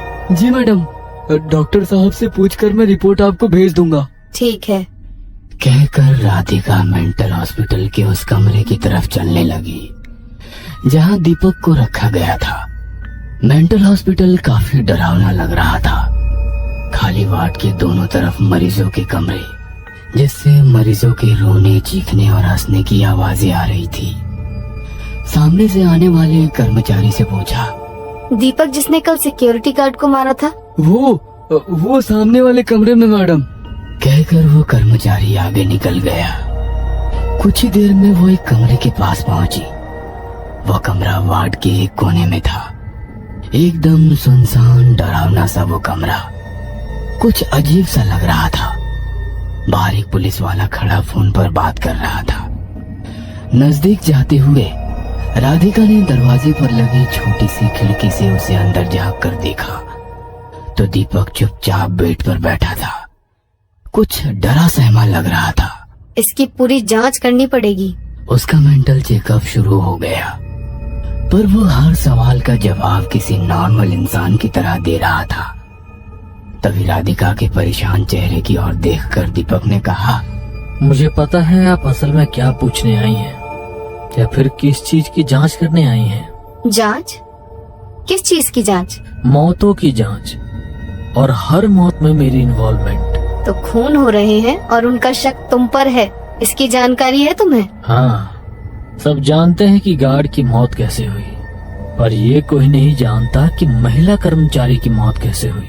हार्ट अटैक से। वो पोस्टमार्टम रिपोर्ट में आएगा, पर उसने कुछ ऐसा देखा कि उसका दिल बर्दाश्त नहीं कर सका। ऐसा क्या देखा था उस महिला कर्मचारी ने? अपनी डरावनी मौत, मौत जो उसके आसपास कहीं थी, जिसे वो महसूस कर सकती थी पर ना देख सकती थी, न उस मौत से बच सकती थी। तुम्हें उस मौत से डर नहीं लगता? हाँ लगता है, पर वो मुझे अब नहीं मारने वाली। वो इंतजार कर रही है। इंतजार। इंतजार? किस चीज का इंतजार? दीपक खामोश रहा। उसकी खामोशी देख राधिका ने पूछा, अब वो कहाँ है? एक गहरा सन्नाटा। राधिका का सवाल सुनते ही दीपक कुछ सेकंड राधिका के आंखों में आंखें डालकर देखता रहा और फिर राधिका के पीछे देखा। एक अजीब सी मुस्कुराहट दीपक के चेहरे पर छा गई और वैसे ही अजीब सी नजर से उसने दोबारा राधिका की ओर देखा। अगर जिंदा रहना चाहती हो तो दोबारा मुझसे मिलने मत आना। उसे तुम पसंद आ रही हो। किसे? खुलकर बताओ, डरो मत। राधिका की ये बात सुनकर दीपक गुस्से से आग बबूला हो गया। उसने जोर से सामने वाले टेबल पर हाथ मारा और चीखते हुए बोला, मैं नहीं डरता, पर तुम्हें डरने की जरूरत है, क्योंकि अगला शिकार तुम हो। दीपक की वो डरावनी हरकत देखकर पास खड़ा एक पुलिस वाला दौड़ता हुआ आगे आया और दीपक को जमीन पर गिरा दिया। मैडम, आप यहाँ से निकलिए, ये काफी खूंखार है। दीपक की हरकत देखकर राधिका सहम गई। दीपक गुस्से में उसकी तरफ देखता रह गया। रात के करीब 11 बजने को थे। राधिका बेड पर लेटी जरूर थी, पर उसके दिमाग से वो बात निकल ही नहीं रही थी। अपनी आंखें बंद करके वो गहरी सोच में डूबी थी। अगला शिकार मैं हूँ? इसका क्या मतलब है? लगता है इसके दिमाग पर काफी गहरा असर हुआ है। कल उसे शॉक ट्रीटमेंट देना होगा। वह सोच ही रही थी कि तभी उसके मोबाइल की रिंग हुई। मेंटल हॉस्पिटल से फोन, वो भी इतनी रात को? उसने फोन रिसीव किया। हेलो? दूसरी तरफ से कोई बात नहीं कर रहा था। आवाज आ रही थी तो सिर्फ चलती हुई सांसों की, जैसे कोई चुपचाप राधिका की आवाज सुन रहा था। हेलो, कौन है? पर दूसरी तरफ जो भी था वो बिना कुछ बोले चुपचाप खड़ा था। हेलो, आप कुछ बोलेंगे या मैं फोन कट कर दूं? परेशान होकर वो फोन कट कर रही थी कि तभी दूसरी तरफ से एक आवाज आई, अपना ख्याल रखना, वो निकल चुका है। इतना कहकर उसने फोन रख दिया। उसकी बातें सुनकर राधिका हैरान हो गई। लगता है कोई पागल है। कहकर उसने मोबाइल बेड पर रख दिया कि तभी दरवाजे पर दस्तक हुई। क्या मुसीबत है? इतनी रात को कौन आ गया? मोबाइल उठाकर वो अपने कमरे से बाहर निकली। घर का मुख्य दरवाजा खोलने के लिए वो दरवाजे की तरफ चलने लगी कि तभी कुछ ऐसा हुआ जिससे उसके कदम ही रुक गए। सामने वाला दरवाजा धीरे धीरे अंदर की ओर खुल रहा था। खुले दरवाजे से दिखने वाला डरावना अंधेरा उसके दिल में खौफ पैदा कर रहा था। मैंने तो दरवाजा बंद कर लिया था, तो फिर दरवाजा किसने खोला? उसकी डरी सहमी नजरें घर के अंदर चारों ओर घूमने लगी। पूरे कमरे में एक जानलेवा सन्नाटा पसरा हुआ था। कुछ पल वो धीरे धीरे कदम बढ़ाते हुए दरवाजे की ओर चलने लगी। राधिका दरवाजे के पास पहुंची ही थी कि तभी उसे खौफनाक सन्नाटे में एक औरत के हंसने की धीमी आवाज गूंजने लगी। उसने गौर से सुना तो वो आवाज उसी के कमरे से ही आ रही थी। उसने मुड़कर देखा तो उसके कमरे का दरवाजा आधा खुला था। वह चुपचाप खड़ी अपनी सांसें रोककर कमरे के भीतर से आने वाली उस आवाज को सुन रही थी। गहरे सन्नाटे से आने वाली हल्की सी आवाज काफी डरावनी लग रही थी। डर के कारण उसके माथे पर पसीने की बूंदें जमा हो गई। दिल भी जोर जोर से धड़क रहा था कि तभी उसके पीछे का दरवाजा जोर की आवाज से बंद हो गया। उसने झट से मुड़कर दरवाजे की ओर देखा। उस आवाज से राधिका पूरी तरह से सहम गई। डर के मारे उसका दिल जोर जोर से धड़कने लगा और दोबारा उसे अपने कमरे से वही हंसने की आवाज सुनाई देने लगी।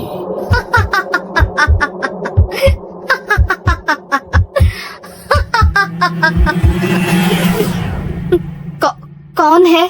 आवाज देते हुए धीरे धीरे अपने कमरे की ओर चलने लगी। कौन हो तुम? देखो, मैं पुलिस को कॉल कर दूंगी। अपने हाथ में मोबाइल कस के पकड़कर वह एक एक कदम अपने कमरे की ओर चलने लगी। कमरा कुछ ही दूर था कि तभी कमरे की लाइट चली गई और वो खौफनाक हंसी की आवाज भी बंद हो गई। उसने झट से अपने मोबाइल का टॉर्च ऑन किया और रोशनी अपने कमरे के दरवाजे पर डाली। दरवाजा आधा खुला था। तभी पीछे से कोई उसके कानों में एक आवाज गूंजी, अपना ख्याल रखना, वो आ चुका है। आवाज सुनकर वो झट से पीछे मुड़ी, पर पीछे कोई नहीं था और दोबारा उसने अपने कमरे के दरवाजे पर डाली और तभी एक काला साया तेजी से उसके ऊपर झपटा और झट से वो नींद से जाग गई। वह बेड पर ही लेटी थी। वह उठकर बेड पर बैठ गई। डर के कारण उसका पूरा शरीर कांप रहा था कि तभी मोबाइल की रिंग हुई। दीवार पर टंगी घड़ी में 2 बज रहे थे। उसने फोन उठाया। फोन मेंटल हॉस्पिटल से था। कांपते हुए उसने फोन रिसीव किया। हेलो? कुछ सेकंड तक जानलेवा सन्नाटा पसरा रहा। हेलो? वो आगे कुछ बोलती कि तभी दूसरी ओर से एक डरावनी आवाज आई, अपना ख्याल रखना, अपना ख्याल रखना, वो निकल चुका है। अपने कानों पर पड़ी वो आवाज उसने झट से पहचान ली। वो आवाज दीपक की थी। हेलो? तुम किसकी बात कर रहे हो? बोलो। राधिका कांपती हुई आवाज में उससे पूछ रही थी, पर फोन कब का कट हो चुका था। फोन की तरफ देखते हुए उसने वक्त देखा और अपने मोबाइल से मेंटल हॉस्पिटल में फोन लगाया। रिंग तो हो रही थी पर कोई फोन नहीं उठा रहा था। राधिका परेशान हो गई। मोबाइल कान से लगाए उसकी नजर सामने की दीवार से सटी अलमारी पर लगे आईने में गई और एक पल के लिए उसके दिल की धड़कन ही रुक गई। आईने में उसे अपना अक्स दिखाई दे रहा था और बिल्कुल अपने पीछे एक काले इंसान की परछाई सिर्फ एक पल के लिए नजर आई। वह डरावना दृश्य देखकर उसके मुंह से चीख निकल गई। उसने झट से पीछे देखा पर पीछे कोई नहीं था। तभी उसके मोबाइल पर एक अननोन नंबर से एक वॉइस मैसेज दिखाई दिया। राधिका ने मैसेज प्ले किया। तुम मुझे पसंद आ गई। वॉइस मैसेज से निकली वो खौफनाक आवाज सुनकर राधिका के दिल की धड़कन थम गई। डर के मारे उसका मोबाइल हाथ से छूट गया।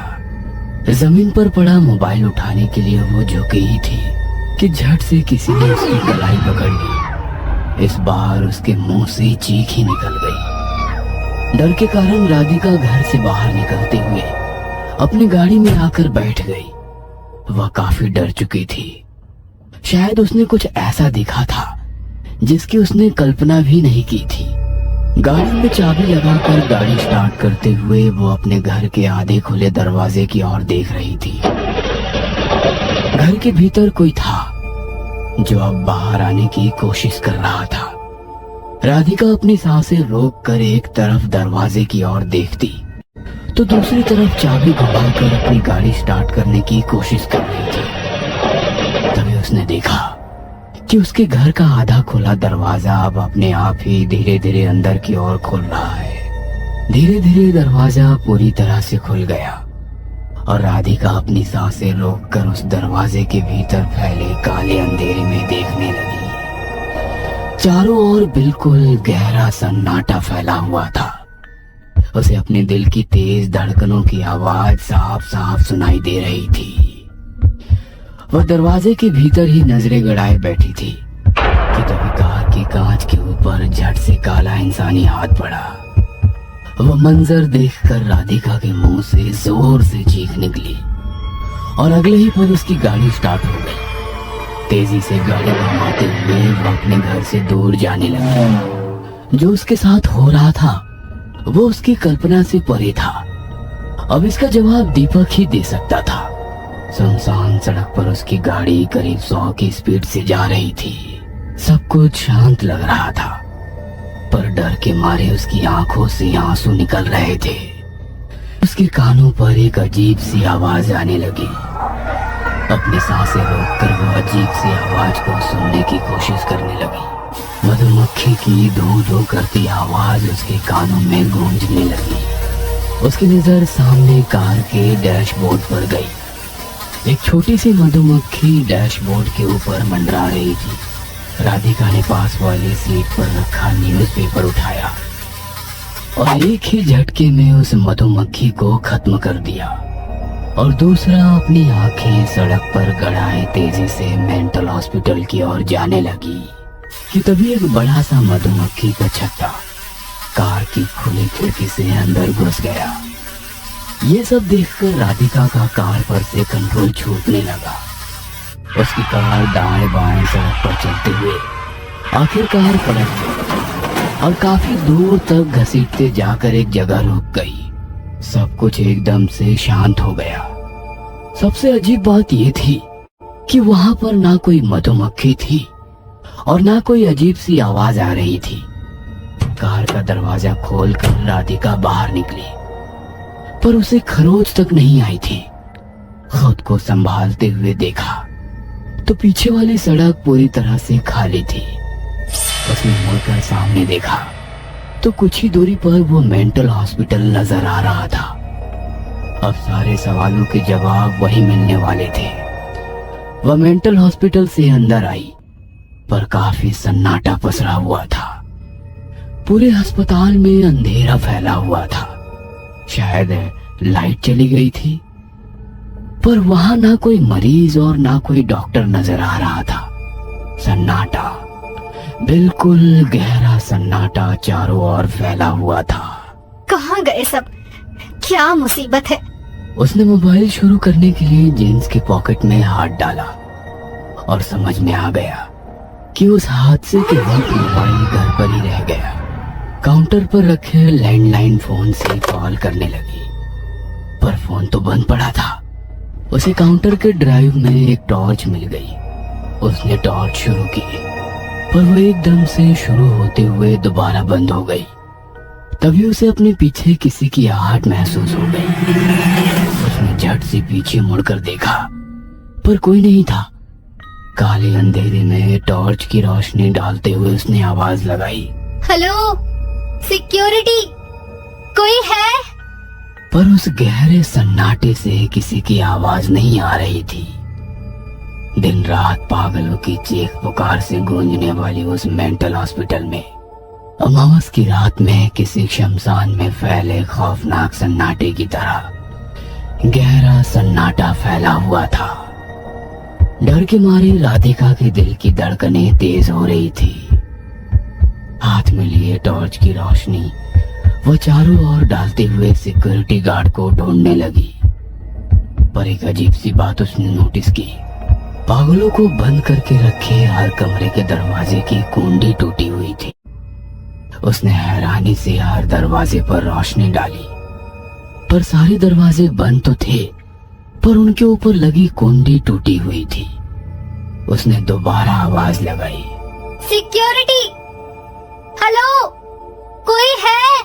पूरा अस्पताल खाली पड़ा हुआ था। अपने आप से बुदबुदाते हुए वो खाली वार्ड में चलने लगी। पता नहीं कहाँ गए सबके सब। राधिका की बात खत्म होते ही उसके कानों पर एक हल्की सी आवाज पड़ी, मैं तुम्हारा इंतजार कर रहा था। चारों ओर फैले गहरे अंधेरे से आई आवाज ने राधिका को एकदम से डरा ही दिया। उसने झट से टॉर्च की रोशनी आवाज की तरफ डाली, पर कोई नहीं था। डर के मारे राधिका टॉर्च की रोशनी को चारों ओर घुमाकर देखने लगी, पर कोई नहीं था। तभी उसकी नजर दाईं तरफ वाले कमरे के खुले दरवाजे पर गई। वह दरवाजा धीरे धीरे बंद हो रहा था। राधिका ने टॉर्च की रोशनी उस दरवाजे के ऊपर ही डाली और धीरे धीरे आगे बढ़ने लगी। दरवाजा पूरी तरह से बंद होने से पहले ही राधिका ने उस दरवाजे को रोक लिया। दरवाजे को अंदर की ओर खोलते हुए उसने टॉर्च की रोशनी कमरे के भीतर डाली। सामने एक खाली बेड था, वहीं पर एक पानी का ग्लास और एक ट्रे भी था। उसे एक अजीब सी आवाज सुनाई दी, मधुमक्खी की धू धू करती आवाज। उसने रोशनी छत पर डाली तो ऊपर लगी खिड़की से 3-4 मधुमक्खियां मनराती हुई दूसरे कोने में जाती दिखाई दी। पर जैसे जैसे टॉर्च की रोशनी आगे की ओर बढ़ाने लगी, वैसे मधुमक्खियों की तादाद बढ़ती दिखने लगी। टॉर्च की रोशनी कमरे के ऊपर कोने से नीचे की तरफ लेकर आई और जैसे ही रोशनी जमीन पर डाली, राधिका के मानो रोंगटे खड़े हो गए हो। डर के मारे वो 2 कदम पीछे हट गई। जमीन पर हजारों मधुमक्खियों की मानो चादर बिछी हुई थी और उसके बीच खून से लथपथ एक इंसान की कटी हुई लाश पड़ी थी। मानो मधुमक्खियां उसका खून चूस रही थी। वह खौफनाक मंजर देखकर राधिका मुंह को दबाए झट से दरवाजे से बाहर निकली। पूरी तरह अंधेरे में डूब चुके उस अस्पताल के वार्ड में राधिका हर कमरे का दरवाजा खोलकर देखने लगी और उसका दिल डर के मारे जोर जोर से धड़कने लगा। हर दरवाजे की कुंडी कुल्हाड़ी से तोड़ी गई थी और हर कमरे में एक मरीज की बुरी तरह से कटी हुई लाश पड़ी थी और उन लाशों का खून चूसने वाली मधुमक्खियां टॉर्च की सफेद रोशनी में जमीन पर फैले लाल खून में पड़ी वो लाशें देखकर राधिका को उल्टी आने लगी। वह दौड़ती हुई बाथरूम में गई, टॉर्च बाजू में रखकर लगातार उल्टियां करने लगी। तभी उसे अपने पीछे फैले अंधेरे में से अजीब सी आवाज आने लगी, डरो मत, वो आने वाला है। उस डरावनी आवाज से राधिका के रोंगटे खड़े हो गए। उसने कांपते हाथों से टॉर्च उठाया, पर टॉर्च बंद पड़ गई थी। वह लगातार कोशिश करने लगी, पर टॉर्च शुरू नहीं हो रही थी। चारों ओर फैले अंधेरे से लोहे की कोई चीज घसीटने की आवाज आने लगी। वह आवाज धीरे धीरे तेज होने लगी। आवाज से लग रहा था जैसे अस्पताल के वार्ड से कोई चलते हुए धीरे धीरे उसकी तरफ आ रहा हो। राधिका अपने डर पर काबू रखते हुए लगातार टॉर्च शुरू करने में जुटी थी, पर कुछ ही देर में वो आवाज कम होते होते बंद हो गई। डर के कारण राधिका का दिल जोर जोर से धड़क रहा था। गुस्से से उसने जोर से टॉर्च पर हाथ मारा और झट से टॉर्च शुरू हो गई। अब वो किसी भी तरह यहाँ से बाहर निकलना चाहती थी कि तभी उसके कानों पर दोबारा एक आवाज बढ़ी। जमीन पर किसी लोहे के औजार घसीटने की हल्की सी आवाज उसके कानों में गूंजने लगी। उसने आवाज की ओर देखा। आवाज एक कमरे से आई थी। दरवाजे पर रोशनी डालते हुए वो कमरे के पास पहुंच गई। दरवाजे को हल्के से धक्का दिया तो वो अंदर की ओर खुल गया। उसने टॉर्च की रोशनी कमरे के भीतर डाली तो कमरे के एक कोने में उसकी तरफ पीठ करके खून से लथपथ एक शख्स बैठा था। वह जमीन पर लगातार कुछ घिस रहा था। पूरी जमीन पर खून ही खून बिखरा हुआ था। उसकी ओर देखते हुए राधिका कुछ बोलती कि तभी वह शख्स बोलने लगा, आखिरकार तुम यहाँ आ गई। खून से उसका शरीर पूरी तरह से लाल हो चुका था। कौन हो तुम? राधिका की कांपती हुई आवाज को सुनकर उसने अपनी गर्दन धीरे से राधिका की तरफ घुमाई। राधिका पहचान गई, वह दीपक था। उसके चेहरे पर एक अजीब सी मुस्कुराहट फैली हुई थी। राधिका ने टॉर्च की रोशनी दीपक के ऊपर डाली और सन्ना रह गई। उसका पूरा शरीर जैसे खून से भीगा हुआ था। चारों ओर काला अंधेरा और उस अंधेरे में जमीन पर बैठे दीपक के ऊपर पड़ी टॉर्च की सफेद रोशनी में उसका वो रूप काफी डरावना लग रहा था। उसकी तरफ देखते हुए कांपती हुई आवाज में राधिका ने पूछा, दीपक, तुम? ये सब किसने किया? राधिका की डरी सहमी आवाज को सुनकर दीपक ने एक हाथ से इशारा करते हुए कहा, क्या हुआ? इतनी डरी हुई क्यों हो? इतनी सारी लाशें, ये खून देखकर कोई भी डर जाएगा। मतलब तुम इंसान हो? अब तक राक्षस नहीं बनी तो उसका स्वागत कैसे करोगी? राक्षस नहीं बनी मतलब? और किसका स्वागत? ये सब क्या बकवास कर रहे हो? हाँ, इन मासूम लोगों का बहता खून, जमीन पर लोगों की बिछी लाशें, ये सब देखकर तुम खुश नहीं हुई? मतलब तुम अभी राक्षस नहीं बनी?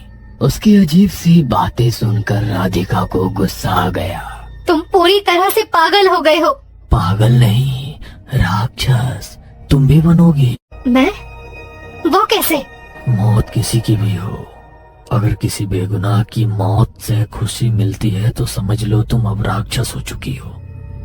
इंसानों का बहता खून, सरेआम लोगों की हत्याएं, लड़कियों पर, औरतों पर बर्बरता से रेप, ये देखकर, उनकी दर्दनाक चीखें सुनकर तुम्हें मजा आने लगे तो समझ लेना तुम राक्षस बन गई हो। मतलब तुम राक्षस बन गए हो और इसीलिए तुमने इन मासूम लोगों को मार डाला? हाँ, उसकी सेवा के लिए। अब वो धरती पर आने वाला है तो जो उसे पसंद है वो तो करना ही होगा ना। दीपक की डरावनी बातें सुनकर राधिका का सिर चकरा गया। अपने डर पर काबू रखते हुए उसने पूछा, कौन आने वाला है? शैतान, राक्षस, असुर। क्या बात कर रहे हो? दीपक ने बेखौफ होकर पूछा तो कांपती हुई आवाज में राधिका बोली, ये सब करते वक्त तुम्हें सिक्योरिटी गार्ड ने नहीं रोका? सिक्योरिटी ने रोकने की कोशिश तो की, पर इतना कहकर दीपक के चेहरे पर अजीब सी मुस्कुराहट फैल गई। अपनी गर्दन को थोड़ा मोड़ते हुए ऊपर की तरफ नजरें घुमाई। राधिका ने भी टॉर्च की रोशनी छत की तरफ डाली और खौफनाक मंजर देखकर जैसे उसकी जान ही हलक तक आ गई, क्योंकि दोनों गार्ड की सिर कटी लाशें छत से उल्टी लटक रही थी। गर्दन से टपकने वाली खून की बूंदें जमीन पर फैली हुई थी। राधिका ने अपने एक हाथ से अपने मुंह को दबाए रखा ताकि चीख ना निकले। वह धीरे धीरे पीछे की ओर चलने लगी, पर टॉर्च की रोशनी दीपक पर ही टिकी हुई थी और झट से मुड़कर दरवाजे की तरफ दौड़ी। वह दरवाजा खोलने की कोशिश कर रही थी, पर दरवाजा लॉक हो चुका था। अब वो पूरी तरह से अस्पताल में फंस चुकी थी। तभी एक अजीब सी डरावनी आवाज उसके कानों पर पड़ी। उसने टॉर्च की रोशनी उस कमरे के दरवाजे पर डाली जिसके भीतर दीपक था। उसकी निगाहें दरवाजे पर ही टिकी हुई थी। सांस रोककर वो दरवाजे की ओर देख रही थी। वह दरवाजा धीरे धीरे बंद होने लगा, पर पलक झपकते ही दीपक राधिका के सामने आ गया, जैसे वो उसके पास नीचे जमीन पर बैठा हुआ था। उसका खून से लथपथ रूप देखकर राधिका जोर से चीखती हुई दरवाजे पर गिरी, पर सामने देखा तो कुछ नहीं था। दीपक अब भी उसी कमरे के भीतर से राधिका को लगातार घूरे जा रहा था। कुछ तो अजीब हो रहा था उसके साथ। बिना आवाज किए राधिका दाईं तरफ वाले कमरे में गई। अंधेरे में डूबे उस कमरे को टॉर्च की रोशनी में देखा तो वो किचन में आ गई थी। उस गहरे सन्नाटे में जमीन पर कुल्हाड़ी घसीटने की आवाज आने लगी। एक हाथ में कुल्हाड़ी का डंडा पकड़कर उसे जमीन पर घसीटते हुए दीपक वार्ड में चल रहा था। राधिका डरी सहमी सी किचन के एक कोने में छिपी उसे देख रही थी। दीपक का खौफनाक रूप देख वह डर के मारे रोए जा रही थी।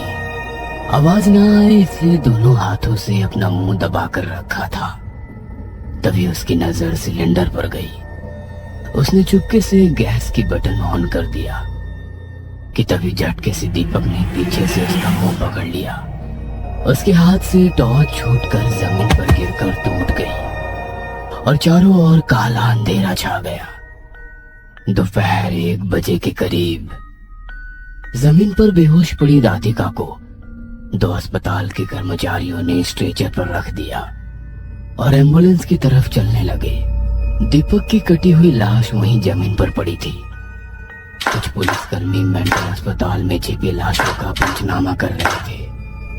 उस मेंटल अस्पताल के बाहर लोगों की काफी भीड़ नजर आ रही थी। 2 महीने बाद रात के करीब 10 बजे होंगे।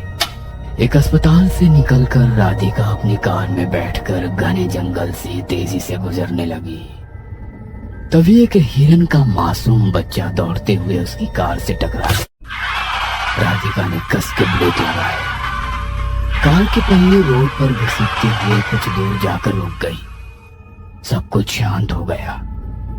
अचानक घटी इस घटना से उसके दिल की धड़कन तेज हो गई। पर कार का दरवाजा खोलते हुए वह बाहर आई।